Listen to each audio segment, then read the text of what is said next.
لبيك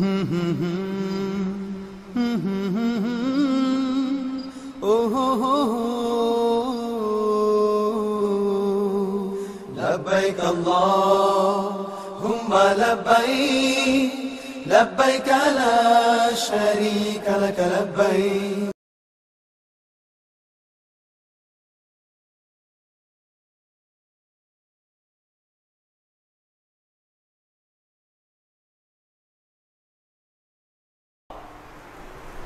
তারাবিও যা তাহাজ্জুদও তাই।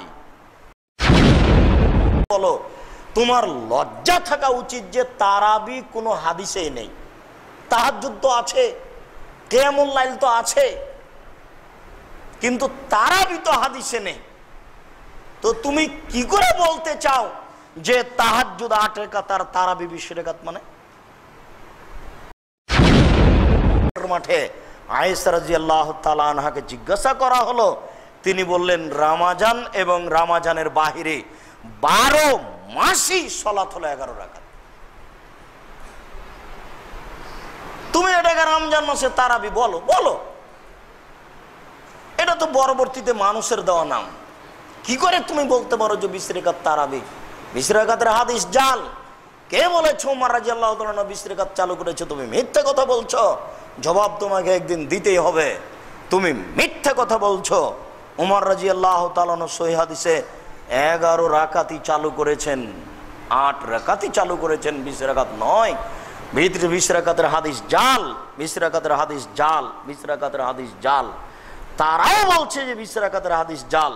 তারা বলছেন যে উমর পড়েছে এই জন্য পড়েছে। এই ইতিহাস তারাবির সংখ্যা 11, 8, 3 এ কথাই চূড়ান্ত। তারাবি বা তাহাজ্জুদ 11 এ কথাই চূড়ান্ত, এর বিকল্প কোনো পথ নেই। 20 রাকাতের হাদিসটি জাল।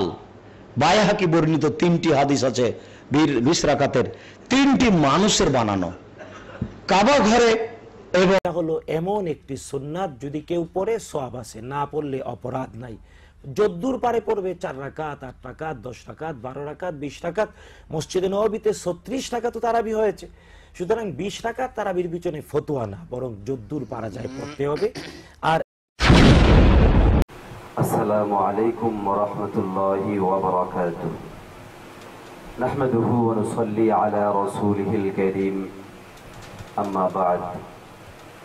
উপস্থিত সম্মানিত হাজিরিন, আজকে আমরা অত্যন্ত গুরুত্বপূর্ণ একটি বিষয় নিয়ে আপনাদের সামনে আলোচনা করব। সেটা হচ্ছে সামনে আসছে পবিত্র রমজানুল মুবারক। এই রমজানুল মুবারকে সারা পৃথিবীর মুসলিম উম্মাহ তারাবিহ নামে প্রতিদিন 20 রাকাত নামাজ আমরা নবীজি মুহাম্মদুর রাসূলুল্লাহ এর যুগ থেকে নিয়ে এই পর্যন্ত পড়ে আসছি। কিন্তু ইদানিং আমাদের কিছু ভাই যারা নিজেদেরকে সহিহ হাদিসের অনুসারী বলে দাবি করে, আমাদের দেশে তারা লা মাযহাবি, সালাফি, আর ইদানিং তারা নাম একটা সূচনা করছে, সেটা হলো আমরা কোনো কিছু না মুসলমান। তো ওই ভাইদের দাবি হচ্ছে যে তারাবির নামাজ 8 রাকাত, 20 রাকাত না। এখানে আপনাদের একটা জিনিস স্পষ্ট থাকা দরকার, সেটা হলো এই যে দাবিটা, এই দাবির সূচনা কখন থেকে? কারণ আমাদের এই সহিহ হাদিসের অনুসারী দাবিদারী ভাইরা যে কোনো কথা বললেই বলা শুরু করে যে এটা নবী যুগে ছিল কিনা, সাহাবী যুগে ছিল কিনা, এরকম অনেক কথাবার্তা। তো এই জন্য প্রথমে স্পষ্ট হওয়া দরকার যে এই 8 রাকাতের দাবির সূচনা কখন থেকে হলো। আমরা যখন ইতিহাসের পাতা খুঁজি তখন দেখতে পাই যে সর্বপ্রথম এই ব্যাপারে একজন লোক, যিনি ভারতবর্ষের ব্যক্তি ছিলেন, তিনি নসিব রেফাঈ নামে সর্বপ্রথম এই বেদাতকে দালিলিক ভাবে তিনি মজবুত করার চেষ্টা করেন, জোরালো করার চেষ্টা করেন। তারপর তার সপক্ষে তৎকালীন সময়ে কোনো আলেম পক্ষাবলম্বন করেননি। একমাত্র শেখ আলবানী সাহেব 1377 হিজরিতে তিনি তাসদীদুল ইসাবাহ এই নামে একটি গ্রন্থ রচনা করেন। সনটা কত বললাম? 1377 হিজরিতে। তাহলে 1377 হিজরি আয়ের আগ পর্যন্ত আহলে হাদিস বা লা মাযহাবী নামের কোন ভাই একটা দলিল উপস্থাপনা করতে পারবে না, অথবা এই আলবানী সাহেবের আগের কোন শেখকে বা শেখের গ্রন্থ থেকে তারা এই প্রমাণ দেয়াতে পারবে না যে তারাবি নামাজ কেউ 8 রাকাত বলেছে। যাই হোক, এখন আপনাদের সামনে আমরা আসলে কি 8 রাকাত নাকি 20 রাকাত এই বিষয়টা স্পষ্ট করার চেষ্টা করব। আলোচনা স্পষ্ট হওয়ার আগে আমাদেরকে একটা শরিয়া মূল নীতি জানতে হবে। সেটা হচ্ছে শরিয়ার যে সমস্ত জিনিসগুলো প্রমাণিত হয় সেটা আল কোরআনুল কারীম দ্বারা হয়, বিশ্ব নবীজি মুহাম্মদুর রাসূলুল্লাহ সাল্লাল্লাহু আলাইহি ওয়াসাল্লামের সুন্নাহ দ্বারা হয়, সাহাবায়ে কেরামের সুন্নাহ দ্বারা হয়, এবং কিছু কিছু আমল তাআমুলুন নাস দ্বারাও প্রমাণিত হয়ে থাকে। তাহলে কোরআনুল কারীমের পরই স্থান হচ্ছে বিশ্ব নবীর সুন্নাহের। বিশ্ব নবীর সুন্নাহগুলো আবার যখন আমরা দেখব তখন দেখব এগুলা 3 ভাগে বিভক্ত। কয় ভাগে বিভক্ত? 3 ভাগে। 1 নাম্বার ভাগ হলো ওই সমস্ত হাদিস যেগুলোকে নবীজি মুহাম্মদুর রাসূলুল্লাহ সাল্লাল্লাহু আলাইহি ওয়াসাল্লাম মৌখিকভাবে বলেছেন এবং বিশ্ব নবী থেকে সেগুলো ধারাবাহিকভাবে আলোচিত হয়ে এসেছে। মৌখিকভাবে বলেছেন এবং ধারাবাহিকভাবে আলোচিত হয়েছে, যেগুলাকে আল হাদিসুল কওলি বলা। দ্বিতীয় নাম্বার হলো আল্লাহর হাবিব সাল্লাল্লাহু আলাইহি ওয়াসাল্লাম মৌখিক বলেন, তবে বিশ্বনবী সাল্লাল্লাহু আলাইহি ওয়াসাল্লাম আমল করেছেন এবং বিশ্বনবী সাল্লাল্লাহু আলাইহি ওয়াসাল্লাম থেকে কওলান দলিল না পাওয়া গেলেও পরবর্তী সাহাবায়ে কেরামের পর তাবেঈন আযম এবং তারপরে তাবেঈন আযম এইভাবে ধারাবাহিক আমলটা চলে আসছে। এটাকে বলা হয় আল হাদিসুল আমালি ফি'লি বা সুন্নতে মুতাওয়ারিথা। কখনো কখনো এই সুন্নতে মুতাওয়ারিথাটা যদি হাদিসে কওলের বিপরীত হয় তখন এটাকে অগ্রাধিকার দেয়া হয়ে থাকে। এখানে আমাদের অবশ্যই মনে রাখতে হবে হাদিসের বা সুন্নায়ে মুতাওয়ারিথার এই দ্বিতীয় স্তরটির মাধ্যমে কখনো কখনো বিশ্বনবী সাল্লাল্লাহু আলাইহি ওয়াসাল্লামের কওলি জিনিসের তুলনায় এই আমলি জিনিস দিয়ে আমলি জিনিসগুলোকে প্রাধান্য দেয়া হয়। এজন্য যদি কোনো একটা জিনিস বিশ্বনবী বলেছেন না বলেননি এরকম দলিল অথবা প্রমাণ আমাদের কাছে নেই, তবে বিশ্বনবীর আমল পাওয়া যায়। কোথায় পাই? সাহাবীদের কওলের মাধ্যমে পাই অথবা সাহাবীদের আমলের মাধ্যমে পাই। তাহলে ও প্রিয় মুসলমানেরা, অবশ্যই অবশ্যই যেন আমরা এই ভুল না করি, এটা যেন না করে বসি যে বিশ্বনবী এটা বলেন নাই, বিশ্বনবী এটা করেন নাই, এরকম অস্বীকার যেন আমরা না করি। 3 নাম্বার হলো যেগুলো বিশ্বনবী সাল্লাল্লাহু আলাইহি ওয়াসাল্লাম থেকে সাহাবায়ে কেরাম পর্যন্ত পৌঁছেছে, কিন্তু সাহাবায়ে কেরাম এই কাজকে উল্লেখ করার সময়ে নবীজি মুহাম্মদুর রাসূলুল্লাহ নাম হয়তোবা এখানে উল্লেখ করেননি। কেন করেননি? এটার মাকসাদ হলো এই, কারণ সাহাবায়ে কেরাম তো হচ্ছেন বিশ্ব নবী সাল্লাল্লাহু আলাইহি ওয়াসাল্লামের একেবারেই আয়না। অর্থাৎ আল্লাহর হাবিবের পুরো জীবনী যখন আমরা দেখি তখন আমরা সাহাবায়ে কেরামের জীবনীর মধ্যে পেয়ে যাই, এবং একজন সাহাবী এত সুন্দর করে আল্লাহর হাবিবকে আনুগত্য অনুসরণ এবং আমলি জীবনে বাস্তবায়ন করেছিলেন যে একটা সাহাবীর জীবনী ধরতে গেলে কেমন জানি পুরা নবীজির জীবনী আমাদের সামনে চলে আসে। আর এটাকে বলা হয় আল মারফুউল হুকমি। 4 নাম্বার হলো সাহাবায়ে কেরামের কওল অর্থাৎ কথা এবং সাহাবায়ে কেরামের আমল, এই সমস্ত জিনিসগুলো আমাদের জন্য অবশ্যই আমলযোগ্য। তাই সেক্ষেত্রে আমরা নবীজির যদি দলিল নাও পাই, হ্যাঁ, নবীজির দলিলের সাথে সাংঘর্ষিক পেলে ভিন্ন কথা, কিন্তু যদি নবীজি থেকেও কোনো কথা স্পষ্ট নেই, অন্য সাহাবী থেকেও এই ব্যাপারে কোনো বিরোধ পাওয়া যায় না, কিন্তু একজন সাহাবী এসে বললেন যে আল্লাহর হাবিব সাল্লাল্লাহু আলাইহি সাল্লাম এই কাজ করেছেন, অথবা তিনি নিজেই একটা আমল সৃষ্টি করছেন উম্মার ফায়দার দিকে তাকিয়ে, তখন সেটা আমরা গ্রহণ করব। কেননা হাদিসে পরিষ্কার এসেছে, আলাইকুম বিসুন্নতি ওয়া সুন্নাতিল খুলাফায়ে রাশিদিন আল মাহদিয়িন আদু আলাইহা বিন-নওয়াজিস, যে তোমাদের জন্য উচিত হলো আমার সুন্নত এবং আমার খুলাফায়ে রাশিদিনদের, একজন দুইজন বলেন নাই, সকলের যারা হেদায়েত প্রাপ্ত তাদের সুন্নাহকে আঁকড়ে ধরো। ইবনে মাজাহ শরীফের 5 নম্বর খণ্ডে 42 নম্বর এই পৃষ্ঠার মধ্যে এই হাদিসটি এসেছে। আর 5 নম্বর হচ্ছে ইজমাউস সাহাবা, এটাও আমাদের জন্য একটা দলিল। 6 নম্বর হলো ইজমাউল উম্মাহ, উম্মতের ইজমা। সুতরাং এখন আমরা আপনাদের সামনে প্রমাণ করে দেখাবো যে বিশ্বনবী সাল্লাল্লাহু আলাইহি ওয়াসাল্লামের যুগে, সাহাবায়ে কেরামের যুগে, তাবেঈনের যুগে, তাবেঈনের যুগে এবং সর্বযুগে এই তারাবির নামাজ এটা কয় রাকাত ছিল? 8 রাকাত ছিল না 20 রাকাত ছিল?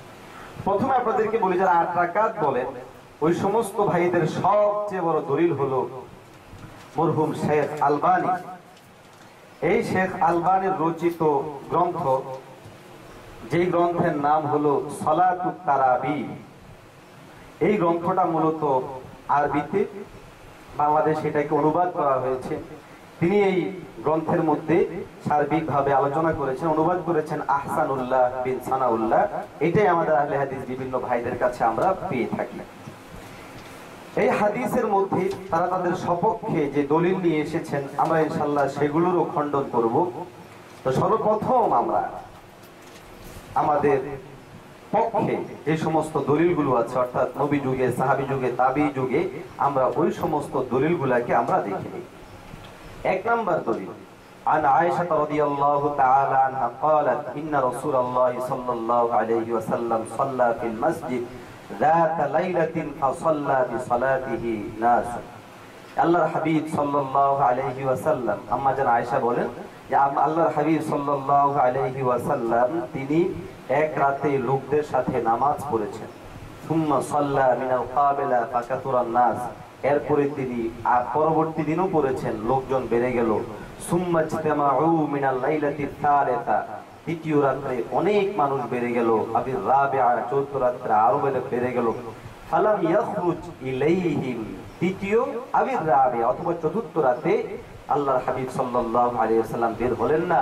ফালাম্মা আসবাহা ক্বালা ক্বাদ রাআইতু আল্লাযী সানাআতুম, যে আল্লাহর হাবিব তখন বললেন তোমরা যা করেছো আমি তা দেখেছি। ফালাম ইয়ামনানি মিনাল খুরুজু ইলাইকুম, কিন্তু আমাকে বের করেনি তোমাদের দিকে বের হতে। ইল্লা আন্নী খাশিতু, হ্যাঁ ওই জিনিস আমাকে বের হতে দেয়নি, আমি ভয় করেছি আন তুফরাদা আলাইকুম, যে না জানি এটা আবার তোমাদের উপর ফরজ হয়ে যায় কিনা। ওয়াদালিকা ফি রমাযান, এটা ছিল রমজানের মধ্যে। মুসলিম শরীফ 1 নম্বর খণ্ড 259 নম্বর পৃষ্ঠায় এই হাদিসটা পরিষ্কার এসেছে। আচ্ছা, এখানে একটা জিনিস, তাহলে আল্লাহর হাবিব এখানে কয় রাকাত পড়েছেন এটা স্পষ্ট না। 8 রাকাতের কথাও নাই, 20 রাকাতের কথাও নাই। আম্মা জান আয়েশা বললেন যে আল্লাহর হাবিব এখানের মধ্যে নামাজ পড়েছেন 1 দিন, 2 দিন, 3 দিন, তৃতীয় দিন বা চতুর্থ দিন তিনি বের হননি এবং বললেন আমি বের হইনি, এই জন্য ভাবছিলাম না জানি আবার তোমাদের উপর এটা ফরজ হয়ে যায় কিনা। তাহলে দেখুন, আল্লাহর হাবিবের আমলের বিষয়ে অবশ্যই অবশ্যই সাহাবায়ে কেরামগণ সবচেয়ে বেশি অবগত হবেন এবং সাহাবায়ে কেরাম সবচেয়ে বেশি জানতেন, এটাই সঠিক। এই জন্য আমরা এখন দেখবো সাহাবায়ে কেরামের ব্যাপারে কি বলেন। আমরা দেখি হযরত ইবনে আব্বাস রাদিয়াল্লাহু তাআলা আনহু অত্যন্ত নির্ভরযোগ্য, গ্রহণযোগ্য, এক কথায় সমস্ত সাহাবী তো গ্রহণযোগ্য, তোর মধ্যে আবার ইবনে আব্বাস নির্ভরযোগ্য ছিলেন, ওনার ইলমি জগৎ অনেক ঊর্ধ্বে ছিল। তো ইবনে আব্বাস রাদিয়াল্লাহু তাআলা আনহু একটি হাদিস আপনাদেরকে শোনাই। আন ইবনে আব্বাস রাদিয়াল্লাহু তাআলা আনহু আন্না রাসূলুল্লাহ সাল্লাল্লাহু আলাইহি ওয়াসাল্লাম কানা ইউসাল্লি ফি রমাদান 20 রাকাআতান ওয়াল বিতরা, যে আল্লাহর হাবিব সাল্লাল্লাহু আলাইহি ওয়াসাল্লাম রমজান মাসে 20 রাকাত পড়তেন এবং বিতরের নামাজ পড়তেন। তো 20 রাকাত আর 3 রাকাত মোট 23 রাকাত পড়তেন। হাদিসটি এসেছে মুসান্নাফ ইবনে আবি শাইবা 2 নম্বর খণ্ডে 288 নম্বর পৃষ্ঠায়, আল মুনতাখাব মিন মুসনাদি আবদ ইবনে হুমাইদ 218 নম্বর পৃষ্ঠায়, আস-সুনানুল কুবরা নামক গ্রন্থে 2 নম্বর খণ্ডে 496 নম্বর পৃষ্ঠায়, মুআজামে কবির লিত-তাবরানি 11 নম্বর খণ্ডে 311 নম্বর পৃষ্ঠায়, মুআজামুল আওসাত লিত-তাবরানি 1 নম্বর খণ্ডে 444 নম্বর পৃষ্ঠায়, আত-তামহীদ ইবনে আব্দুল বার 8 নম্বর খণ্ডে 115 নম্বর পৃষ্ঠায়, আল ইস্তিসকার 5 নম্বর খণ্ড 156 নম্বর পৃষ্ঠায়। আচ্ছা, এই যে হাদিসটা, এই হাদিসের ব্যাপারে শেখ আলবানী তার এই কিতাবের মধ্যে বিভিন্ন জায়গায় প্রশ্ন তুলেছেন এবং বলেছেন তিনি যে এই হাদিসটা দাঈফ। তা আমরা এখন বলবো যে এই যে হাদিসটাকে তারা কেন দাঈফ বলে যে হাদিসের মধ্যে ইব্রাহিম ইবনে উসমান নামক একজন বর্ণনাকারী এসেছেন, যার কারণে এই হাদিসটাকে তারা দাঈফ বলে থাকে। আমরাও মানি যেটা দাঈফ, তবে আমি আগে এক লেকচারে বলেছিলাম সহিহ হাদিস মওযু হাদিস আর যায়ীফ হাদিস এক বরাবর না। আল্লাহ না করুক কিভাবে আমরা যায়ীফ হাদিসকে আর মওযু হাদিসকে একসাথে মিলাই। ও ভাইয়েরা, আরে ভাই, যায়ীফ হাদিস তো আমার হাবিব বলেছেন, বিশ্ব নবী বলেছেন। হয়তোবা পরবর্তীতে সনদের কারণে অথবা বর্ণনাকারীতে সমস্যা হওয়ার কারণে এটার আনুষঙ্গিক সমস্যা সৃষ্টি হয়েছে, কিন্তু মূল কথাটা কিন্তু আমাদের হাবিবের, আমাদের নবীজির। সুতরাং যতক্ষণ পর্যন্ত কোনো হাদিসে সংঘর্ষ না পাবো, ততক্ষণ পর্যন্ত কোনো হাদিসকে নিজেদের বিরুদ্ধে যাওয়ার কারণে আমরা যেন অস্বীকার না করি। এটা হলে আহা, আল্লাহর হাবিবের সাথে কত বড় জুলুম করা হবে। আল্লাহর হাবিব কি সেদিন করে যদি বসে যে আমি তো বলেছিলাম, কিন্তু পরবর্তীতে কোন এক বর্ণনাকারী সে তো বর্ণনা করতে ভুল করেছে, তার জন্য তোমরা আমার উপর মিথ্যারোপ করেছিলে, এই জবাব আমরা কিভাবে দিব? সুতরাং যায়ীফ হাদিস আর মওযু হাদিসকে একসাথে মিলিয়ে ফেলবো না, এই কথা ধারণা করবো না আমাদের নবীকে দুর্বল কিছু বলে গেছেন, এরকম কিছু বলবো। যাই হোক, আমরাও বলি যে হ্যাঁ, এই হাদিসটি দাঈফ, কথা সঠিক। তবে দাঈফ হাদিসকে শুধু দাঈফ এই শব্দটা পেলেই ফেলে দেওয়া যাবে না, দেখতে হবে যেই কারণে দুরূফ হলো কারণটা কি। এখন এই দৃষ্টিকোণ থেকে দাঈফ হাদিস দুই প্রকার। কত প্রকার? দুই প্রকার। এক নাম্বার হলো ওই দাঈফ হাদিস যেই হাদিসটা একদিকে তো এটা ভাষ্য, এটাও আপত্তিকর, আবার যে সূত্র তো আপত্তি। সূত্রে আপত্তির পাশাপাশি শরিয়ার সাথে যদি সংঘর্ষ হয়ে যায়, তাহলে ওই হাদিস আমরা গ্রহণ করব না। কেননা শরীয়তের সাথে সংঘর্ষ হবে, আমাদের নবীজি এরকম কোনো কথা বলতে পারেন না।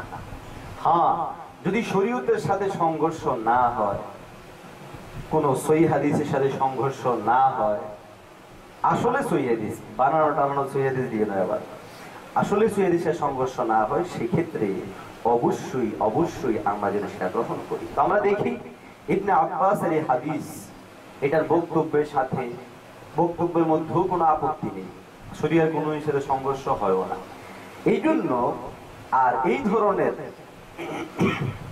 দাঈফ বর্ণনা এগুলো গ্রহণযোগ্য, যেমনটা যুগ শ্রেষ্ঠ বিভিন্ন আলেমগণ বলে গেছেন। আপনাদের সামনে একটা একটা করে দলিল আমি পেশ করছি। এক নাম্বার, আল্লামা বদরুদ্দিন আল জরাকেশি তিনি বলেন, ইন্নাল হাদিস আদ-দাঈফা ইযা তালাক্কাতহুল উম্মাতু বিল কবুল উমিলা বিহি আলা সহিহি হাত্তা ইয়ানজিলা মানজিলাতাল মুতাওয়াতির। অর্থাৎ হাদিসে দাঈফ যদি সেটা উম্মত সামগ্রিকভাবে কবুল করে নেয়, তাহলে ওই হাদিসের উপরে আমল করা এটাই হচ্ছে সঠিক মতামত। এমন কি এই হাদিসটা তখন আর দাঈফ থাকবে না, বরং সেটা মুতাওয়াতিরের পর্যায়ে গিয়ে পৌঁছে যাবে। এটা আন-নুকাত আলা মুকাদ্দামাত ইবনে সালাহ 1 নম্বর খণ্ড 390 নম্বর পৃষ্ঠায় বলা হয়েছে। দ্বিতীয় নম্বর প্রমাণ, আল্লামা ইবনে হাজার আসকালানী বলেন, ওয়া মিন জুমলাতি সিফাতিল কবুলি আন ইয়াত্তাফিকাল উলামা আলাল আমালি বিমাদলুলিল হাদিস, যে যখন কোন একটা হাদিসের মধ্যে উলামায়ে কেরামগণ এটার দলিল দেওয়াটাকে ইত্তেফাক প্রকাশ করেন, ফাইন্নাহু ইউকবাল হাত্তা ইয়াজিবাল আমালু বিহি, যে সিফাতে কবুল যে কয়েক কারণে হাদিসকে কবুল করা হয়, এর মধ্যে এটাও একটা যে উলামায়ে কেরামগণ এই হাদিসে যে কথা বহন করছে ওটা দিয়ে দলিল দেয়, ফাইন্নাহু ইউকবাল, তাহলে এটা আমরা আমল করব, হাত্তা ইয়াজিবাল আমালু বিহি, এমন কি এই হাদিস যেই কথার উপর দলিল বহন করে সেই অনুযায়ী আমল করা ওয়াজিব। ওয়াকাদ সাররাহা বিযালিকা জামাআতু মিন আইম্মাতিল উসুল, আর এই বিষয়টা একজন দুইজন নয়, বরং উসুল মানে মুহাদ্দিসিনদের একটা বৃহৎ জামাত এই মতামতটা প্রকাশ করেছেন। এই কথাটাও এসেছে মুকদ্দমা ইবনে আবি ইবনে সালাহের 1 নম্বর খণ্ডে 494 নম্বর পৃষ্ঠার মধ্যে।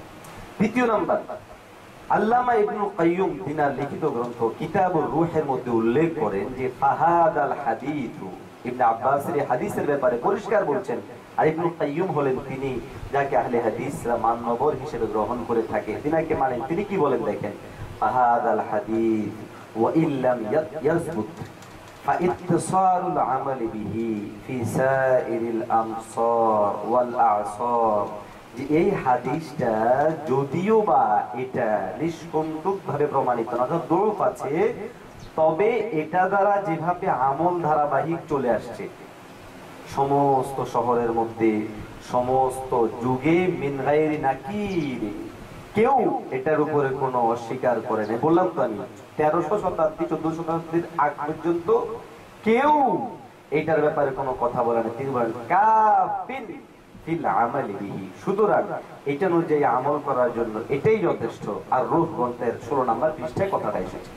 আল্লামা জালালউদ্দিন সুয়ুতী রাহমাতুল্লাহি আলাইহি বলেন, ইউহকামু লিল হাদিসি বিসসিহহা, একটা হাদিসকে তখন সহিহ বলা যাবে ইযা তালাক্কাহু নাসু বিল কবুল ওয়া ইল্লাম ইয়াকুন লাহু ইসনাদুন সহিহুন, যে কবুল হিসেবে আমরা গ্রহণ করব, কখন সহিহ হিসেবে গ্রহণ করব, ইযা তালাক্কাহু নাস বিল কবুল, যখন লোকরা হাদিসটাকে কবুল করে নেবে, ওয়া ইল্লাম ইয়াকুন লাহু ইসনাদুন সহিহুন, যদিও এটা সহিহ সনদ না পাওয়া যায়। 5 নাম্বার, আল্লামা শামসুদ্দিন সাখাবী তিনিও একই ধরনের কথাই বলেছেন, এবং আল্লামা শাহ আনোয়ার শাহ কাশ্মীর রাহিমাহুল্লাহ অত্যন্ত সুন্দর বলেছেন। আহলে হাদিস ভাইরা এটা অত্যন্ত স্মরণ রাখা চাই, কত সুন্দর কথা তিনি বলেছেন। তিনি বলেন যে কানাল ইসনাদু লিআল্লা ইয়াদখুলা ফিদ্দীন মা লাইসা মিনহু, যে ইসনাদের উদ্দেশ্য হলো যে সমস্ত বস্তুগুলো দ্বীনের অন্তর্ভুক্ত নয় ওই সমস্ত জিনিসগুলো যেন দ্বীনের মধ্যে প্রবেশ না করে। সনদ থেকে উদ্দেশ্য তো ভাই এই না যে জিনিসটা দ্বীনের মধ্যে ছিল যে আমরা দ্বীন থেকে বের করে দিব। সুতরাং আমরা নবী যুগে তারাবির দুইটা প্রমাণ পেলাম, একটা হলো আম্মা জান আয়েশা থেকে বর্ণনা, দ্বিতীয় নাম্বারটা হলো হযরত ইবনে আব্বাস থেকে বর্ণনা। ইবনে আব্বাস থেকে বর্ণিত এই হাদিসের মধ্যে একজন বর্ণনাকারীর সমস্যার কারণে যদিও কিছুটা দুর্বলতা এসেছে, কিন্তু যুগ শ্রেষ্ঠ আলেমদের মতামতকে সামনে এনে আমরা এই কথা প্রমাণ করলাম যে এই দরুফ কোনো সমস্যা নেই, বরং এটা গ্রহণ করা যাবে এবং এটা আমলযোগ্য। সুতরাং আমরা এই নিয়ে অবশ্যই বাড়াবাড়ি করবো না যে নবী যুগে ছিল না 20 রাকাত। এটা দ্বিতীয় নম্বর দলিল হিসেবে আমরা দেখব যে তারাবিহের নামাজ সম্পর্কে খোলাফায়ে রাশেদার আমল কি ছিল। কারণ আমাদের জন্য আল্লাহর হাবিব সাল্লাল্লাহু আলাইহি ওয়াসাল্লামের পরেই যাদের অবস্থান অনুসরণযোগ্য হিসেবে তারা হচ্ছেন হযরতে সাহাবায়ে কেরাম। সাহাবায়ে কেরাম কেমন ব্যক্তিত্ব তাদের ব্যাপারে কিছুটা আলোকপাত করি আমি তারাবির দিকে শুরু যাচ্ছি। আল্লাহ তাবারক ওয়া তাআলা পুরা জামাতের সাহাবার ব্যাপারে অত্যন্ত পরিষ্কার ভাষায় ঘোষণা করছেন, রাদিয়াল্লাহু আনহুম ওয়া রাদু আন, যে আল্লাহ তাবারক ওয়া তাআলা তাদের উপর সন্তুষ্ট হয়ে গেছে এবং তারাও আল্লাহ তাবারক ওয়া তাআলার উপরে সন্তুষ্ট, রাজি এবং খুশি হয়ে গেছে। এই জন্য আমাদের আকীদা এবং বিশ্বাস হলো আম্বিয়া কেরামগণ মাসুম, তাদের কোনো গুনাহ হতেই পারে না। আর সাহাবায়ে কেরামদের কাছ থেকে কোনো গুনাহ যদি হয়ও একান্ত, তো আল্লাহর পক্ষ থেকে তারা ক্ষমা প্রাপ্ত এবং আল্লাহর পক্ষ থেকে তারা সন্তুষ্ট ঘোষিত হয়ে বান্দা। দ্বিতীয় নম্বর, আল্লাহ তাবারক ওয়া তাআলা ইরশাদ করেন আমিনু কামা আমানান নাস, সূরা বাকারা, যে তোমরা ঈমান আনো যেমনটা মানুষেরা। এখানে মুফাসসিরিনে কেরামগণ ঐক্যমত পোষণ করেছেন যে এখানে আন্নাস থেকে উদ্দেশ্য হলো সাহাবায়ে কেরাম।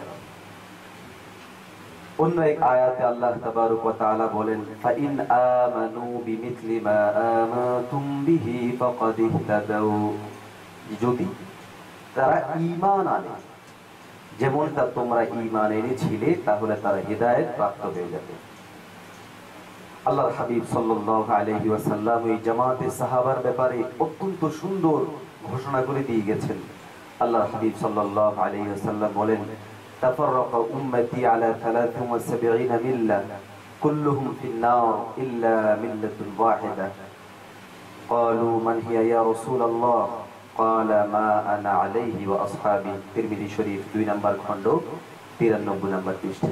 অর্থাৎ প্রিয় নবীজি মুহাম্মদ আরবি সাল্লাল্লাহু আলাইহি ওয়াসাল্লাম অত্যন্ত পরিষ্কার ভাষায় বলছেন যে আমার উম্মতের মধ্যে 73টা গ্রুপ হয়ে যাবে, কিন্তু এই 73টা গ্রুপের মধ্যে মাত্র একটি গ্রুপ থাকবে যারা নাকি হকের উপর মিল্লাহ ওয়াহিদা।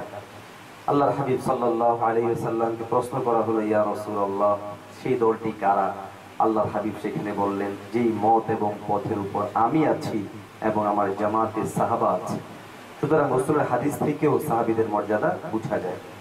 তৃতীয় নাম্বার, আল্লাহর হাবিব সাল্লাল্লাহু আলাইহি ওয়াসাল্লাম বলে গেছেন, আলাইকুম বিসুন্নতি ওয়া সুন্নাতিল খুলাফায়ে রাশিদিন আল মাহদিয়িন। তিরমিজি শরীফ হাদিস নাম্বার 2676। তো এই হাদিস থেকেও আমরা পরিষ্কার বুঝতে পারি যে সাহাবায়ে কেরামদের মর্যাদা কত ঊর্ধ্বে ছিল। আল্লাহর হাবিব সাল্লাল্লাহু আলাইহি ওয়াসাল্লাম এমনটা আমাদেরকে বলে গেছেন।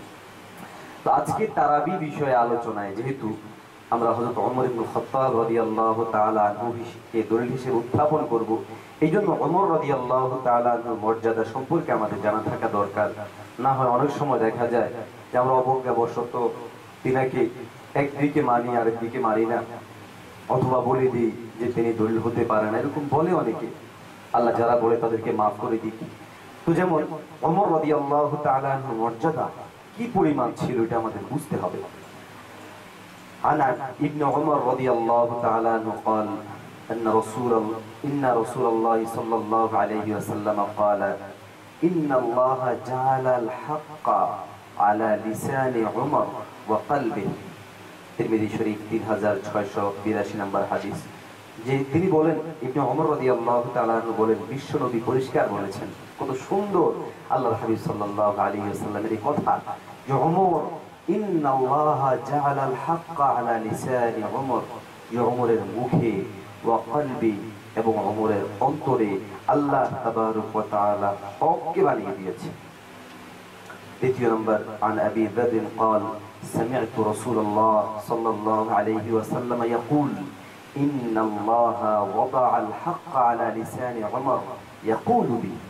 যে ওমর রাদিয়াল্লাহু তাআলা আনহুর মুখে তো আল্লাহ তাবারক ওয়া তাআলা হক রেখে দিয়েছেন, যার ফলে ওমর যাই বলে হকই বলে। আবু দাউদ শরীফ 2 নম্বর খণ্ড 2962 নম্বর হাদিস। আবু দাউদ শরীফ 2962 নম্বর হাদিস। অন্যত এসেছে عن عقبة بن عامر قال قال رسول الله صلى الله عليه وسلم لو كان نبي بعدي لكان عمر بن الخطاب। আল্লাহর হাবিব কত পরিষ্কার ভাষায় বলছেন যে পৃথিবীতে যদি অন্য কোন নবী আসার মতো সম্ভাবনা থাকতো তাহলে সেটা কেউ হতো না, সেটা হতো আমার ওমর। তিরমিজি শরীফ 3686 নম্বর হাদিস। তাহলে ওমর ইবনে খাত্তাব রাদিয়াল্লাহু তাআলা এই মানের সাহাবী তিনি। তো খুলাফায়ে রাশিদ হযরত ওমর রাদিয়াল্লাহু তাআলা যুগে, হযরত আবু বকর রাদিয়াল্লাহু তাআলা যুগে সর্বদা তারাবির নামাজ 20 রাকাতই ছিল।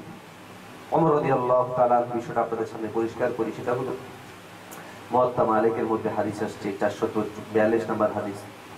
عن عبد الرحمن القاري قال خرجت مع عمر بن الخطاب رضي الله تعالى عنه في رمضان إلى المسجد فإذا الناس أوزاع متفرقون يصلي الرجل لنفسه ويصلي الرجل فيصلي بصلاته الرهط فقال عمر والله لا أراني لو جمعت على قارئ واحد لكان أمثل فجمعهم على أبي بن كعب। হযরত আব্দুর রহমান কারি তিনি বলেন, আমি ওমর রাদিয়াল্লাহু তাআলা আনহুর সাথে বের হলাম রমজান মাসে মসজিদের দিকে গিয়ে দেখলাম কি যে লোকরা আলাদা আলাদা ভাবে নামাজ পড়ছে, কেউ একাকী, কেউ এদিকে কেউ ওইদিকে, এভাবে বিভিন্ন জন বিভিন্ন প্রক্রিয়ায় নামাজ পড়ে যাচ্ছে। ওমর ইবনুল খাত্তাব রাদিয়াল্লাহু তাআলা তখন বললেন যে আমার মন চায় যে আমি তাদেরকে এক কারির উপর জমা করব। অতঃপর তিনি উবাই ইবনে কাবের ব্যাপারে সেখানে তিনি জমা করলেন। এখানে একটা জিনিস পরিষ্কার হওয়া দরকার, সেটা হচ্ছে শেখ আলবানী রাহিমাহুল্লাহ তিনি তার এই লিখিত গ্রন্থে সালাতুত তারাবিহ এই গ্রন্থে শুরুতেই তিনি তারাবিহের জামাত এটা সিদ্ধ এই কথা প্রমাণ করতে গিয়ে ওমর রাদিয়াল্লাহু তাআলা আনহু দলিলকে উত্থাপন করেছেন এবং অনেকগুলো দলিল তিনি এখানে নিয়ে এসেছেন একের পর এক, যে এইগুলা দ্বারা তিনি প্রমাণ করতে চেয়েছেন যে তারাবিহ জামাতের সাথে পড়া এটা সাবেত। সেখানে ওমর রাদিয়াল্লাহু তাআলা আনহু কথাও আছে, কিন্তু অত্যন্ত দুঃখজনক বিষয় যে এর পরের বিষয়টা যদি তিনি স্পষ্ট করে দিতেন যে ওমর জামাতের উপর তাদেরকে এক কারের উপর এক করেছেন, পাশাপাশি কয় রাকাত নামাজের উপর তিনি ঐক্যমত করেছিলেন, এটা আর বলেন না। বরং দেখুন কিছু কিছু শাইখ কি বলে। 20 রাকাত তারাবি, 20 রাকাতের হাদিস জাল। কে বলেছে ওমর রাদিয়াল্লাহু তাআলা 20 রাকাত চালু করেছে? তুমি মিথ্যা কথা বলছো, জবাব তোমাকে একদিন দিতেই হবে। তুমি মিথ্যা কথা বলছো। ওমর রাদিয়াল্লাহু তাআলা সহিহ হাদিসে 11 রাকাতই চালু করেছেন, 8 রাকাতই চালু করেছেন, 20 রাকাত নয়। 20 রাকাতের হাদিস জাল, 20 রাকাতের হাদিস জাল, 20 রাকাতের হাদিস জাল। আমরা যার কথা শুনলাম তিনি শেখ আব্দুর রাজ্জাক বিন ইউসুফ। তিনি কি বললেন? তিনি বললেন যে ওমর রাদিয়াল্লাহু তাআলা আনহু 20 রাকাত করে যাননি, 20 রাকাত করে যাননি। শেখ আব্দুর রাজ্জাক বিন ইউসুফ কথাটা মনে হয় সত্য নয়। কেন? আমরা যখন দলিলের দিকে তাকাই তখন উবাই ইবনে কাব, যাকে ওমর রাদিয়াল্লাহু তাআলা আনহু এখানের মধ্যে ইমাম নির্ধারণ করেছেন, ইনার থেকে বর্ণিত পাওয়া যায় আন উবাই ইবনে কাব أن عمر بن الخطاب أمره أن يصلي بالليل في رمضان। যে ওমর রাদিয়াল্লাহু তাআলা তাকে কাকে ওমর উবাই ইবনে কাবকে আদেশ করলেন আন ইউসাল্লিয়া বিল-লাইল ফি রমাদান, যেন তিনি রমজানের রাতে নামাজ পড়েন। ফাসাল্লা বিহিম 20 রাকাত, তারপর তিনি 20 রাকাত নামাজ পড়েছেন।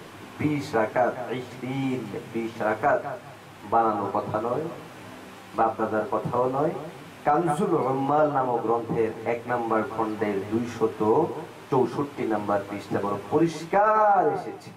ওমর রাদিয়াল্লাহু তাআলা এক জামাত করলেন উবাই ইবনে কাবের নেতৃত্বে। উবাই ইবনে কাব পরিষ্কার বলছেন ওমর আদেশ দিয়েছিলেন তাকে 20 রাকাত নামাজ তিনি পড়িয়েছিলেন। দ্বিতীয় নম্বর দেখুন, আনিস সাইব ইবনে ইয়াজিদ قال كنا نقوم في زمن عمر بن الخطاب ب20 ركعة والوتر।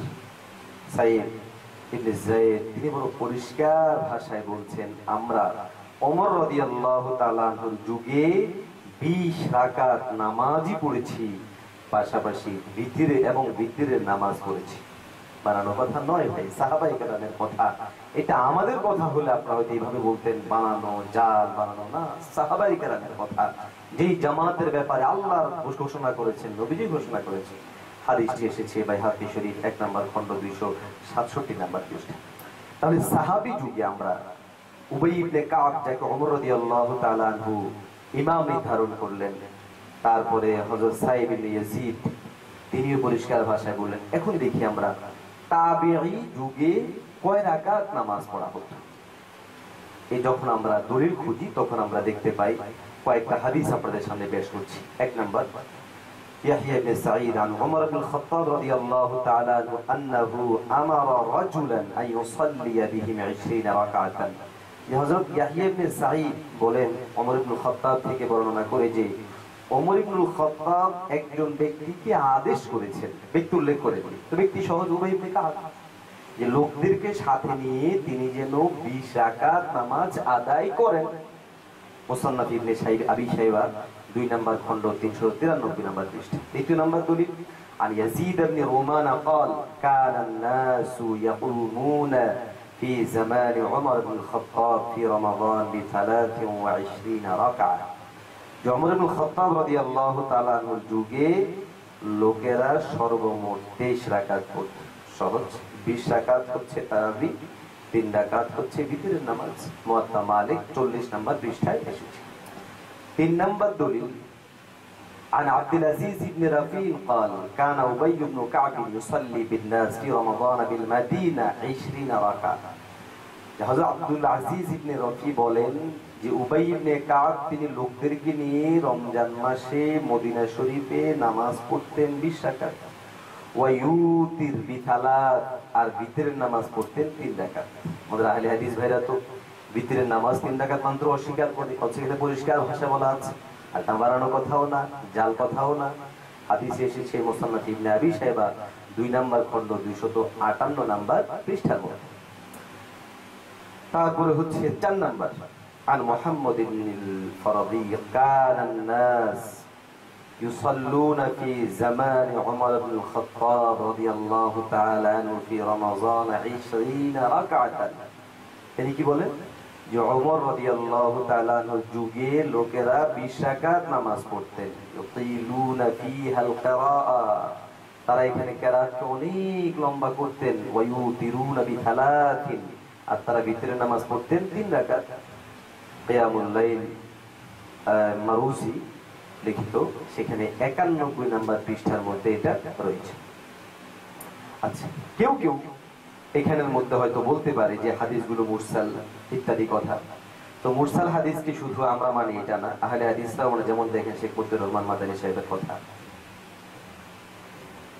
ওনার বক্তব্য শুনলে উনি কি বললেন যে মুরসাল হাদিস গ্রহণযোগ্য। এবার আসুন আমরা যুগ শ্রেষ্ঠ আলেমরা মুরসাল হাদিসের ব্যাপারে কি বলেন সেটা আমরা শুনি। قال شيخ الإسلام ابن تيمية المرسل الذي ما يوافقه أو الذي عمل به السلف حجة باتفاق الفقهاء। তিনি কি বললেন, ওই মুরসাল যেই মুরসালটা মুওয়াফিক হবে অথবা যেই মুরসালের উপরে আমাদের সালাফরা আমল করে গেছেন ওইটা হুজ্জাতুন বিইত্তিফাকিল উলামা, সমস্ত উলামায়ে কেরাম ঐক্যমত এই কথার উপর, যেটা কি হবে দলিল হবে। এটাকে দলিল না, এই কথাটা আদৌ বলা যাবে না। ফতোয়ায়ে কুবরা 4 নম্বর খণ্ড 179 নম্বর পৃষ্ঠার মধ্যে এসেছে। তিনি আরো বড় পরিষ্কার করে বলছেন কি, ইন্নাহু ক্বাদ সাবাতা আন্না উবাই ইবনে কাব কানা ইয়াকুমু বিন-নাস 20 রাকাতান ফি কিয়াম রমাদান ওয়া ইউতির বিথালাত। এই হাদিস থেকে আরো পরিষ্কার হয়ে গেল যে উবাই ইবনে কাব তিনি 20 রাকাতি নামাজ পড়েছিলেন রমজানে, আর 3 রাকাত তিনি ভিতরের নামাজ পড়েছিলেন। মাজমুআতুল ফাতোয়া 23 নম্বর খণ্ড 112 এবং 13 নম্বর পৃষ্ঠার মধ্যে এসেছে। যুগ শ্রেষ্ঠ আলেম ইবনে তাইমিয়ার বক্তব্য হলো এই যে উবাই ইবনে কাব কয় রাকাত পড়েছেন, 20 রাকাত। তিনি আরো বলেন, সাবাতা মিন সুন্নাতিল খুলাফায়ে রাশিদিন ওয়া আমালিল মুসলিমিন, যে এটা বর্তমান দেওবন্দীদের বানানো নয়, হানাফিদের বানানো নয়, মাযহাবীদের বানানো নয়, বরং মিন সুন্নাতিল খুলাফায়ে রাশিদিন, সমস্ত খুলাফায়ে রাশিদিনদের আমল, ও আমালিল মুসলিমিন, এবং 2-1 জনের না বরং সমস্ত মুসলিম উম্মার আমলে ছিল এটার উপরে। তাহলে আমরা দেখলাম যে খলিফাতুল মুসলিমিনদের মধ্যে হযরত ওমর রাদিয়াল্লাহু তাআলা আনহুর যুগেও তারাবিহের নামাজ ছিল 20 রাকাত।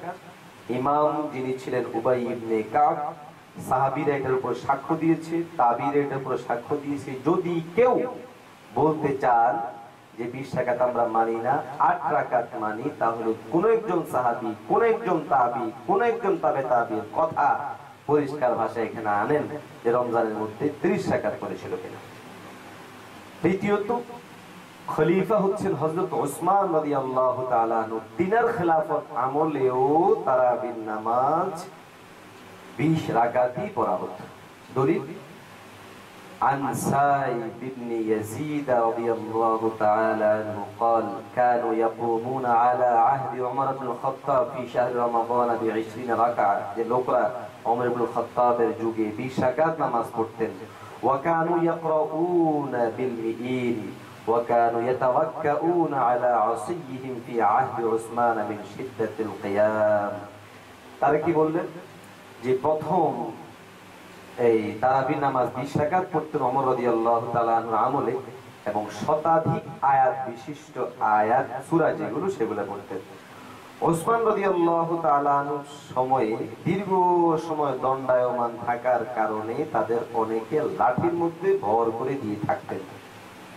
20 রাকাতের সাথে যুক্ত করেই কথাটা বললেন যে ওসমান রাদিয়াল্লাহু তাআলা আনহুর আমলেও এরকম হয়ে যেত যে তখন লোকরা বাধ্য হয়ে লাঠির উপর দণ্ডায়মান হয়ে ভর দিয়ে থাকতো। সুনানে বাইহাকী 2 নম্বর খণ্ড 496 নম্বর পৃষ্ঠা। সুতরাং আমরা যারা বলি ওসমান রাদিয়াল্লাহু তাআলা আনহুর আমলে এটা ছিল না, সাহাবায়ে কেরামের সময় করেন নাই, তাদেরকে অবশ্যই বলবে এটা দেখে নেওয়ার জন্য।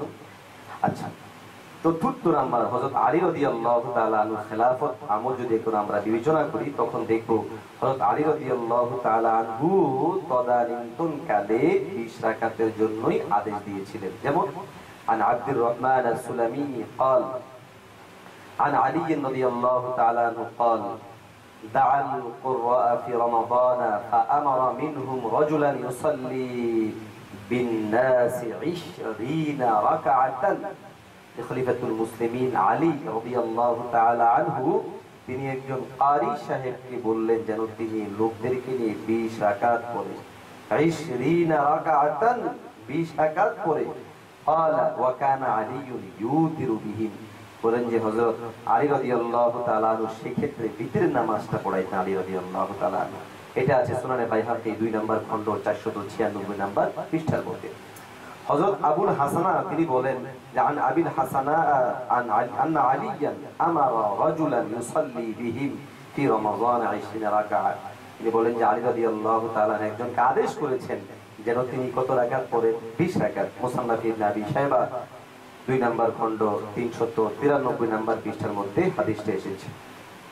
হযরত ইমাম হুসাইন রাদিয়াল্লাহু তাআলা তিনিও বলেন যে حدثني زيد بن علي عن أبيه عن جده عن علي رضي الله تعالى عنه أنه أمر الذي يصلي بالناس صلاة القيام في شهر رمضان أن يصلي بهم 20 ركعة يسلم في كل ركعتين ويراوح ما بين كل 4 ركعات فيرجع ذو الحاجة فيتوضأ الرجل أن يوتر بهم من آخر الليل حين الانصراف।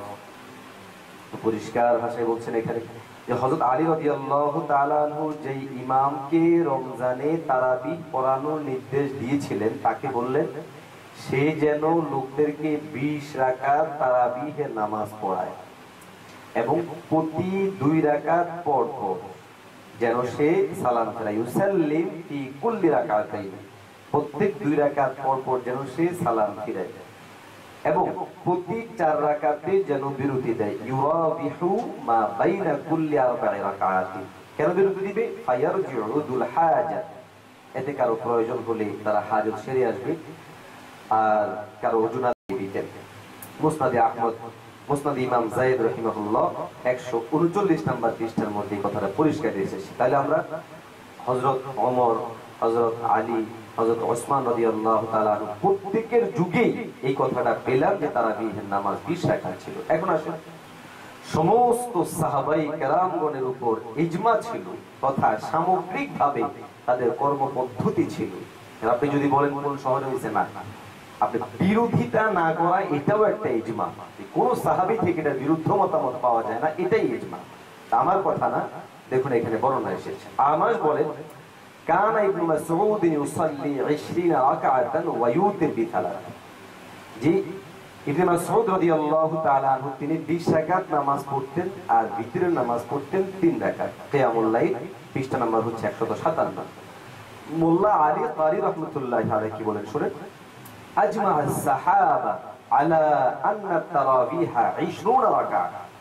মোল্লা আলী কারি রাহিমাহুল্লাহ যিনি হাদিস ব্যাখ্যাকারদের মধ্যে অন্যতম একজন ব্যক্তিত্ব ছিলেন, তিনিও বলছেন যে আজমা আল সাহাবা, সাহাবায়ে কেরামগণ ইজমা হয়েছে আলা আন্না তারাবিহা 20 রাকাত, যে তারাবি এটা কত রাকাত?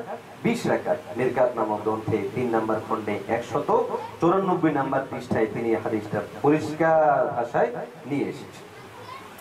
এছাড়াও আমরা দেখি ইমাম ইবনু আব্দুল বার তিনি আল ইস্তিসকার গ্রন্থের মধ্যে উল্লেখ করেন وهو الصحيح عن أبي بن كعب من غير خلاف من الصحابة যে সমস্ত সাহাবায়ে কেরামরা এই ব্যাপারে ইত্তেফাক যে তারাবিহের নামাজ 20 রাকাত আল ইস্তিসকার গ্রন্থে 5 নম্বর খণ্ডে 197 নম্বর পৃষ্ঠার মধ্যে এই কথাটা পরিষ্কার ভাষায় এসেছে।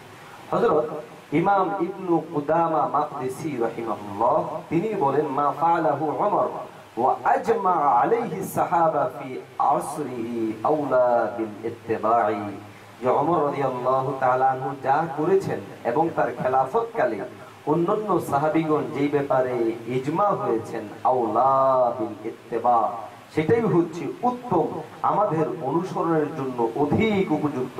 আল মুগনি 2 নম্বর খণ্ড 404 নম্বর পৃষ্ঠা, কিয়ামুল লাইল 51 নম্বর ও 158 নম্বর পৃষ্ঠা, 58 পৃষ্ঠা, কিতাবুল আসার পৃষ্ঠা নম্বর 41, বাইহাকি 2 নম্বর খণ্ড 466 নম্বর পৃষ্ঠা, মুসান্নাফ ইবনে আবি শাইবা 2 নম্বর খণ্ড 393 নম্বর পৃষ্ঠা, ফতোয়া কাজী খান 110 নম্বর পৃষ্ঠা, তাহজিবুল কামাল 13 নম্বর খণ্ডে 59 নম্বর পৃষ্ঠা। তাহলে আমরা সব জায়গার মধ্যে পাই তারাবির নামাজ ছিল 20 রাকাত।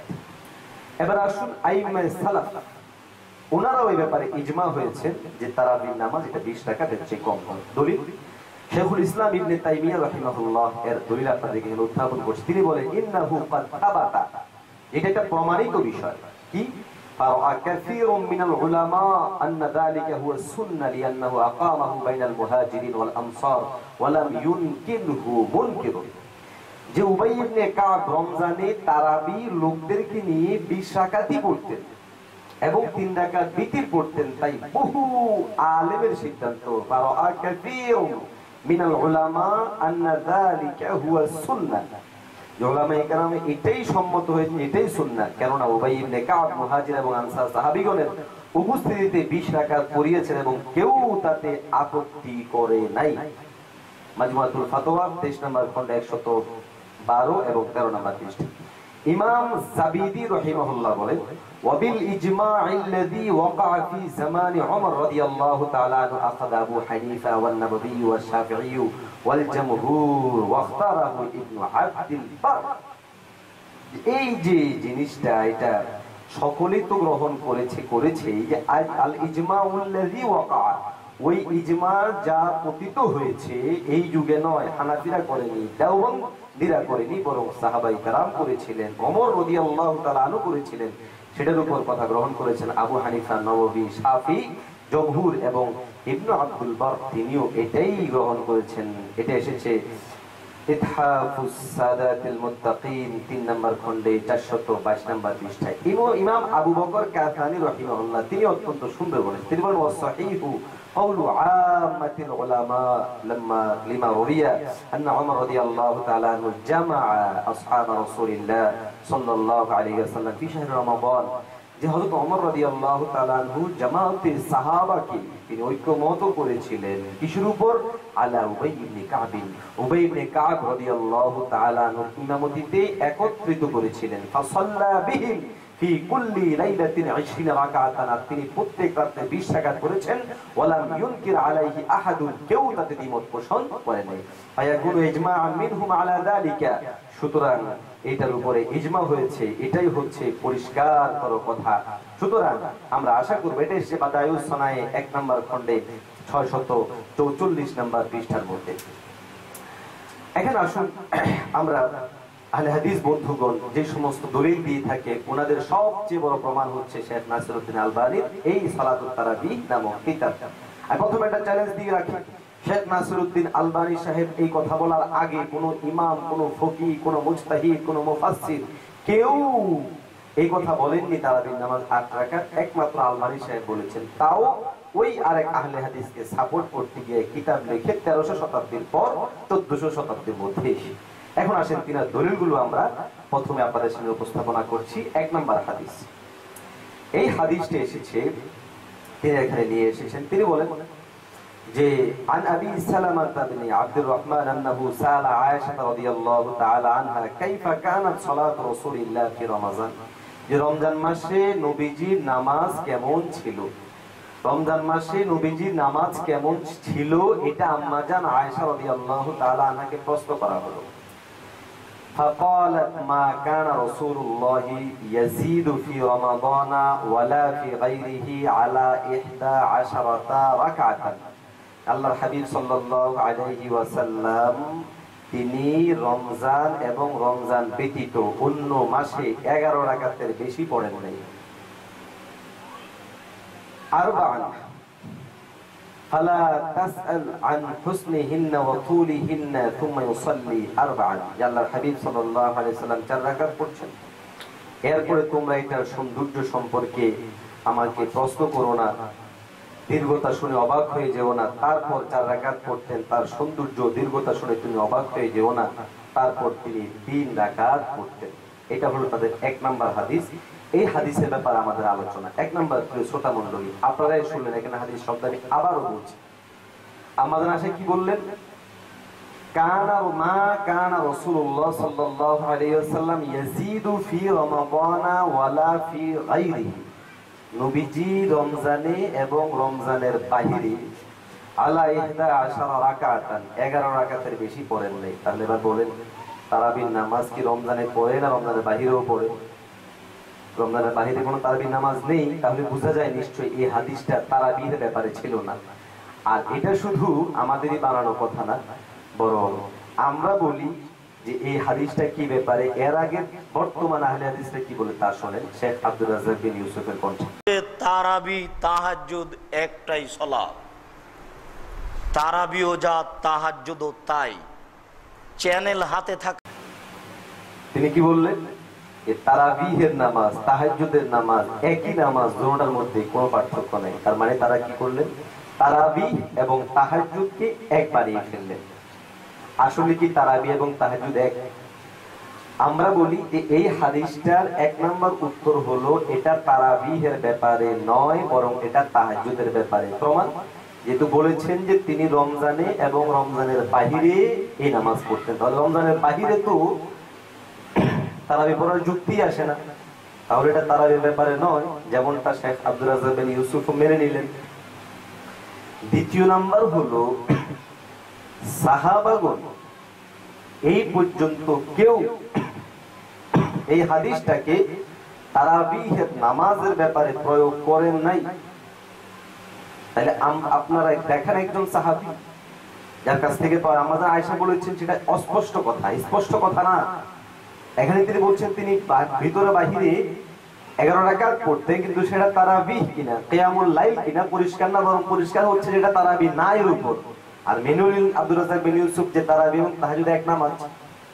দ্বিতীয় নাম্বার, আম্মা জান আয়েশা রাদিয়াল্লাহু তাআলা আনহা 4 খলিফার আমলে ছিলেন না? অবশ্যই ছিলেন। তো যখন ওমর ইবনুল খাত্তাব রাদিয়াল্লাহু তাআলা আনহু, উসমান রাদিয়াল্লাহু তাআলা আনহু, আলী রাদিয়াল্লাহু তাআলা আনহু সবাই এই তারাবিহের নামাজ 20 রাকাত পড়াচ্ছিল, আম্মা জান আয়েশা যদি নিশ্চিতই হতেন যে এখানের মধ্যে তারাবির নামাজ নবীজি 8 রাকাতই পড়েছেন, 20 রাকাত করেননি, তাহলে আম্মা জান আয়েশা এই আমলের উপরে বাদ সাধলেন না কেন, নিষেধ করলেন না কেন? তো বোঝা যায় নিশ্চয়ই ওই নামাজ তারাবিহের নামাজ ছিল না, বরং তাহাজ্জুদের নামাজ ছিল। আর তারাবিহের নামাজ 20 রাকাত, ওই জন্যই আম্মা জান আয়েশা রাদিয়াল্লাহু তাআলা কিছু বলেন নাই। দ্বিতীয় নাম্বার দেখুন, আব্দুর রাজ্জাক বিন ইউসুফ সাহেব যেটা বললেন, কি আশ্চর্য কথা, যে তারাবি আর তাহাজ্জুদ নামাজ এক। লা হাওলা ওয়ালা কুওয়াতা ইল্লা বিল্লাহ। শরীয়তের দলিল চতুষ্ঠ দ্বারা কি আপনারা প্রমাণ করাতে পারবেন যে তারাবি এবং তাহাজ্জুদ নামাজ এক হয়ে গেল?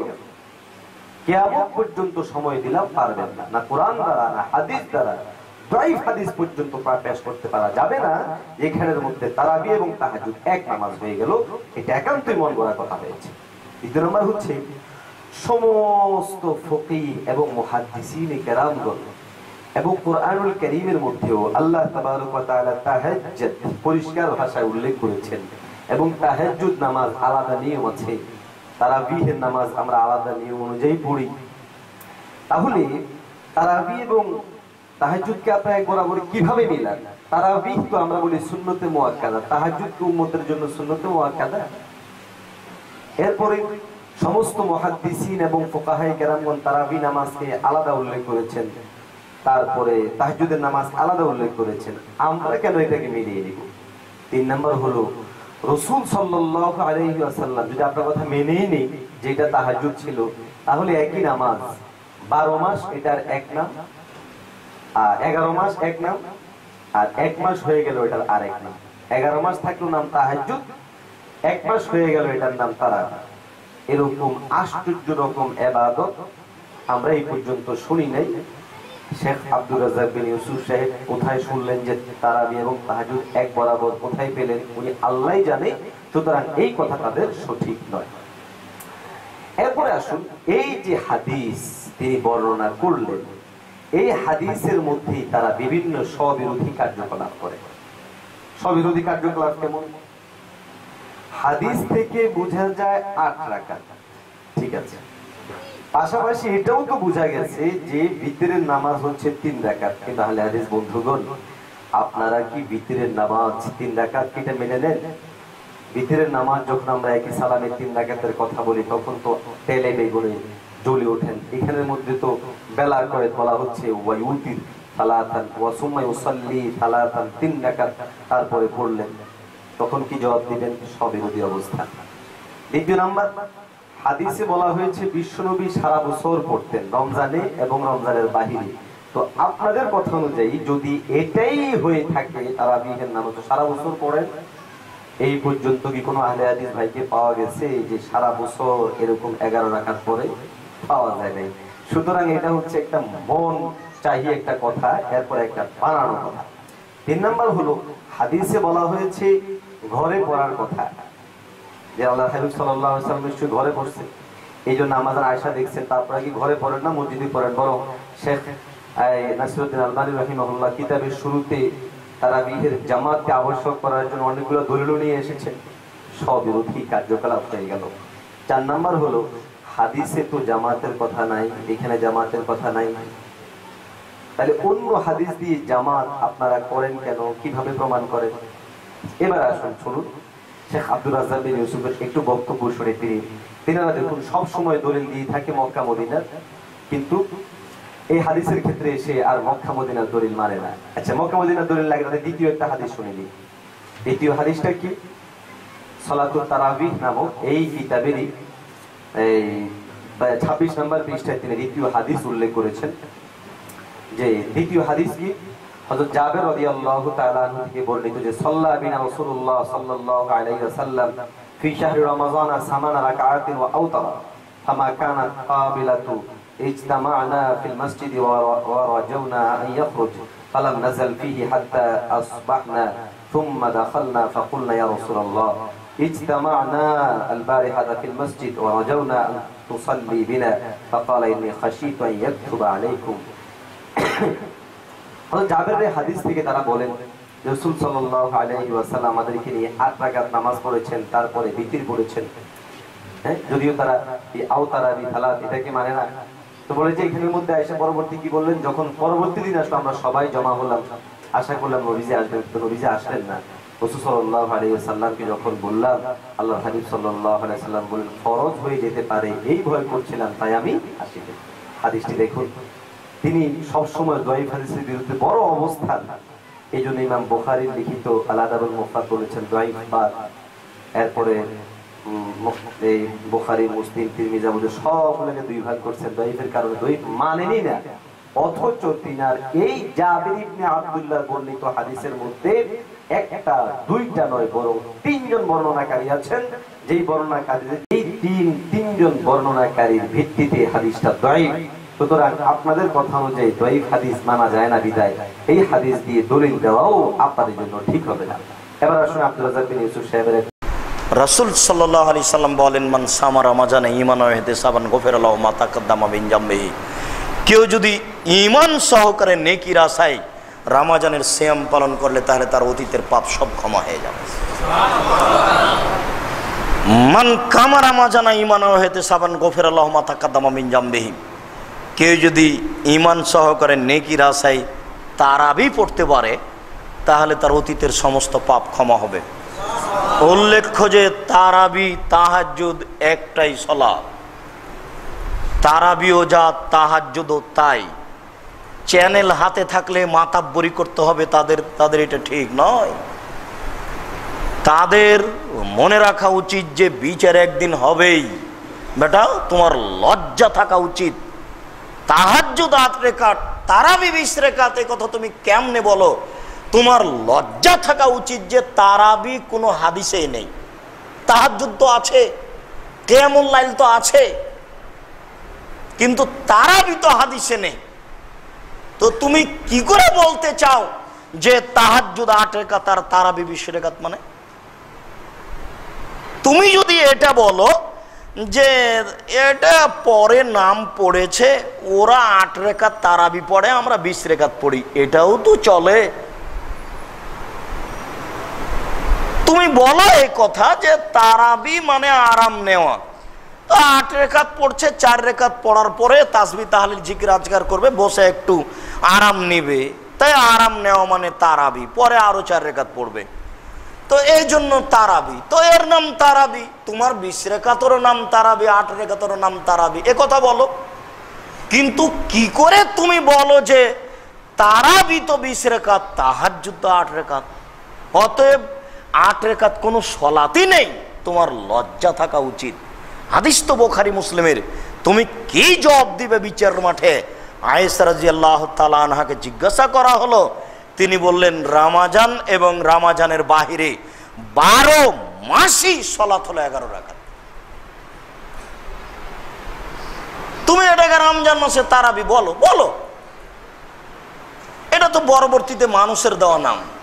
কি করে তুমি বলতে পারো যে 20 রাকাত তারাবি? 20 রাকাতের হাদিস জাল। কে বলেছে ওমর রাদিয়াল্লাহু তাআলা 20 রাকাত চালু করেছে? তুমি মিথ্যা কথা বলছো, জবাব তোমাকে একদিন দিতেই হবে। তুমি মিথ্যা কথা বলছো। ওমর রাদিয়াল্লাহু তাআলা সহিহ হাদিসে 11 রাকাতই চালু করেছেন, 8 রাকাতই চালু করেছেন, 20 রাকাত নয়। ভিতরে 20 রাকাতের হাদিস জাল, 20 রাকাতের হাদিস জাল, 20 রাকাতের হাদিস জাল। তারাও বলছে যে 20 রাকাতের হাদিস জাল, তারা বলছেন যে উমর পড়েছে এই জন্য পড়েছে, এই ইতিহাসও মিথ্যে। অতএব তোমাকে ফিরে আসতেই হবে। সব চ্যানেল তোমার হাতে আছে, এই জন্য কিয়ামত পর্যন্ত থেকে যাবে এটা নয়, কোনোদিন না কোনোদিন আমাদের হাতেও আসতে পারে ইনশাআল্লাহ। সেই দিন কাবা ঘরে এবং মসজিদে নববীতে হয় কেন? আপনাদের জেনে রাখা ভালো হবে,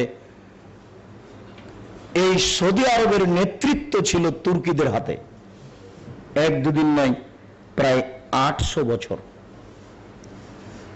এই কাবা ঘরে 4 জন ইমামের সালাত হতো, চার মাযহাবের 4 জন ইমাম। আল্লাহর রহমত সেগুলো তুলে দেওয়া হয়েছে। কিন্তু এই মসজিদ দুটি আর রাসূলের এই কবর পাকা করা আছে, উপরে গম্বুজ আছে, এগুলো এখনো তুর্কিদের দখলে। তার মানে এগুলো বন্ধ করতে গেলে তাদের পক্ষ থেকে একটা আক্রমণ আসবে, হামলা আসবে। এই কারণে সরকার এই বিষয় নিয়ে মাথা ঘামাচ্ছে না। এই দুটি মসজিদে সালাত চলে সরকারি নীতিতে। তারপরে তারা একটা কৌশল করেছে, 10 রাকাত পড়ার পরে ইমাম একজন চলে যায়, তারপর আর একজন আছে, দেখাতে চাচ্ছে যে আপনি 8 রাকাত পড়ে চলে আসেন। সৌদি আরবের আর কোনো মসজিদে 20 রাকাত তারাবি হয় না, মাত্র এই দুটি মসজিদে। অতএব নমুনা হিসাবে দুটি মসজিদকে পেশ করা ঠিক নয়। আর আমরা যারা কোরআন এবং সহিহ হাদিস মেনে চলতে চাই, আমরা কাবা ঘর দলিল নয়, আমাদের কোনো ব্যক্তিও আমাদের দলিল নয়। আমাদের দলিল হচ্ছে কোরআন এবং সহিহ। এখানে কি বললেন যে বর্তমান সৌদি আরবের মধ্যে 20 রাকাতকে প্রমাণ করানোর জন্য হাফেজ সাহেবরা 10 রাকাত পড়ে চলে যায়। আসলে কি 8 রাকাত প্রমাণ করানোর জন্য হাফেজ সাহেবরা 10 রাকাত পড়ে চলে যায়, মানুষকে উদ্বুদ্ধ করে যেন মানুষ চলে যায়? আসলে কি এরকম নাকি 2 হাফেজ থাকে, একজন 10 রাকাত পড়ায়, একজন 10 রাকাত পড়ায়? মানুষ যখন বানানো কথা বলা শুরু করে তখন তার দলিলগুলাও এচালো পেচালো হয়। যদি কোনো ইমাম সাহেব 8 রাকাতের প্রতি উদ্বুদ্ধ করবেন তো 8 রাকাত ঠিক পড়াইয়া তারপরে চলে যাবে, 10 রাকাত পড়াইয়া যাবেন, এটা বানানো কথা। দ্বিতীয় নাম্বার হলো তারা সব সময় দলিল দিয়ে থাকে কিসের? যে মক্কা মদিনা, যেই কোনো কথা বললে মক্কা মদিনার কথা, আরব দেশের কথা, অথচ এই মক্কা মদিনার আমল হলো 20 রাকাতের উপর। এখানে এসে তিনি কি কথা বলে দেখুন। কি বললেন থেকে যে এখানের মধ্যে এটা তুর্কিদের দখলে থাকার কারণে। আরে আশ্চর্য বিষয়, বহু বছর আগে তুর্কিদের দখলে ছিল, তাই বলে এখন তো আর তুর্কিদের দখলে নাই।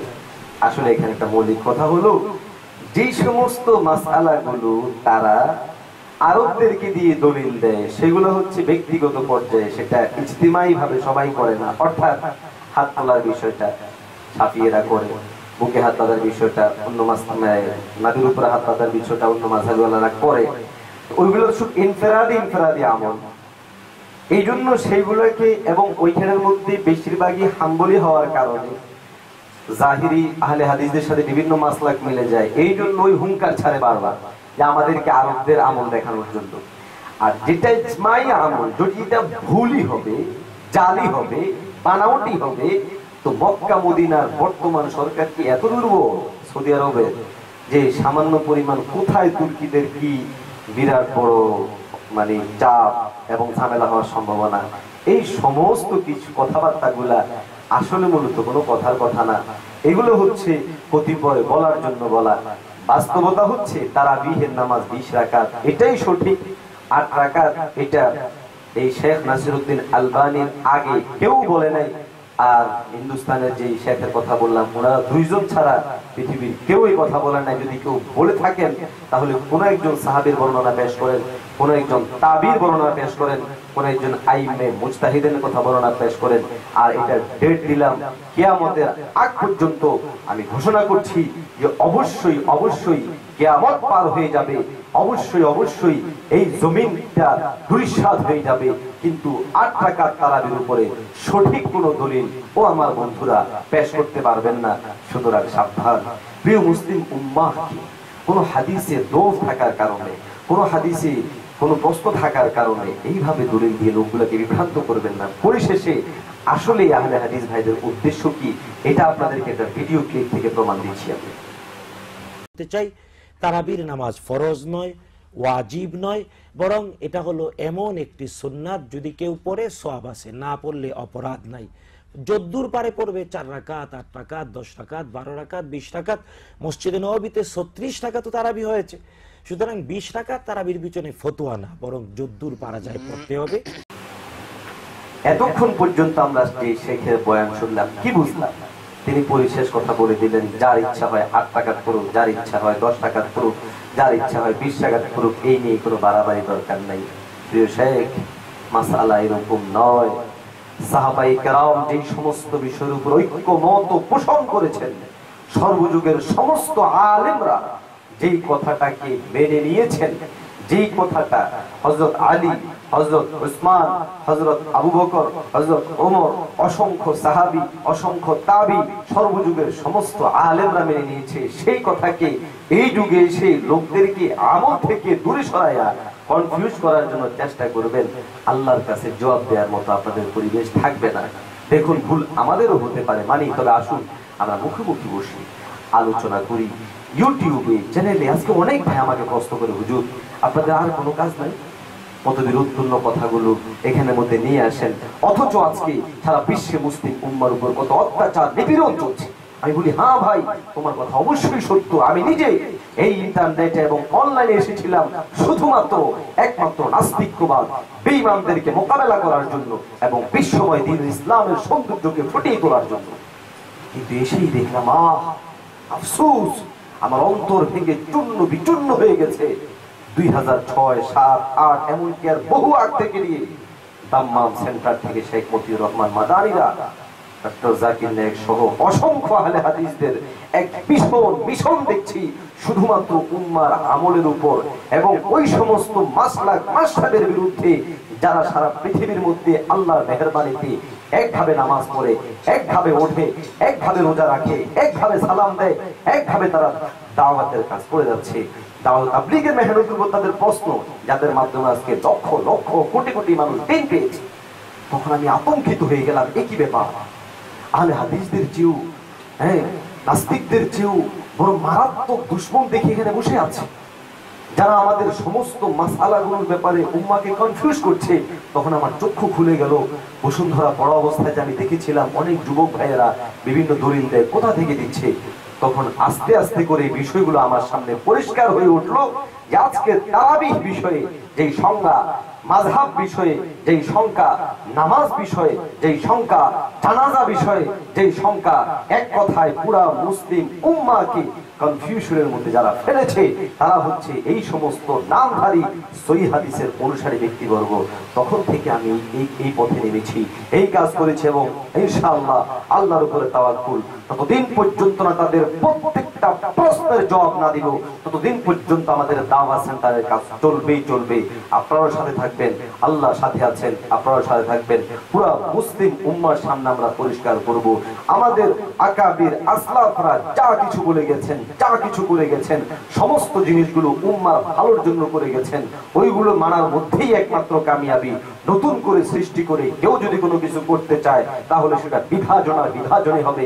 আজকে আহলে হাদিসদের পুরো গ্রুপের মধ্যে তাকালে আমরা দেখি যে কিতাবুল সালাত থেকে নিয়ে কিতাবুল ফারাইজ পর্যন্ত মানসম্মত কোনো গ্রন্থই রচিত হয় নাই, অথচ আল্লাহর হাবিবের অসংখ্য অগণিত হাদিসকে নিজেদের বিরুদ্ধে যাওয়ার কারণে হঠাৎ করে বলে দেয় এটা জাল, এটা বানাও। না, আফসোস, জাল এবং দাঈফ হাদিস এক বরাবর নয়।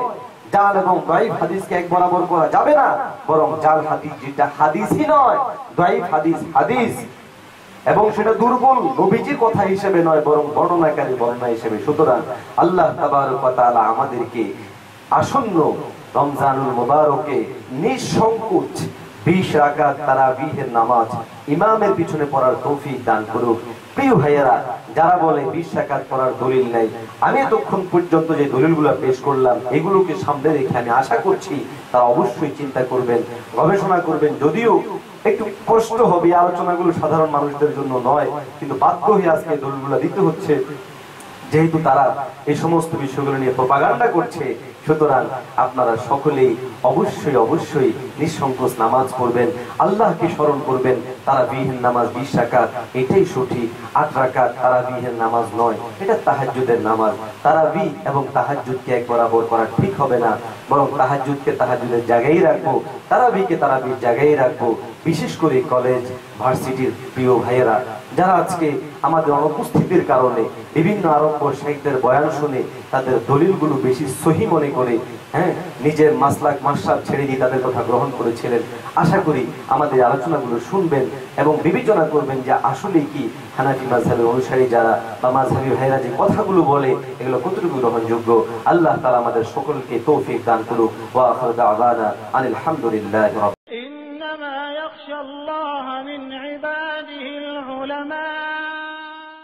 जुर्अत का नाम है देवबंद वाले, आली मकाम है देवबंद वाले।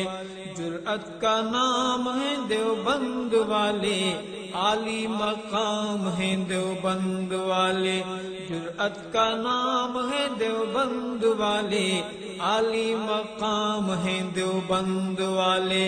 आली मकाम है देवबंद वाले। अल्लाह का दीन पूरी दुनिया में आम कर गए, अल्लाह का दीन पूरी दुनिया में आम कर गए।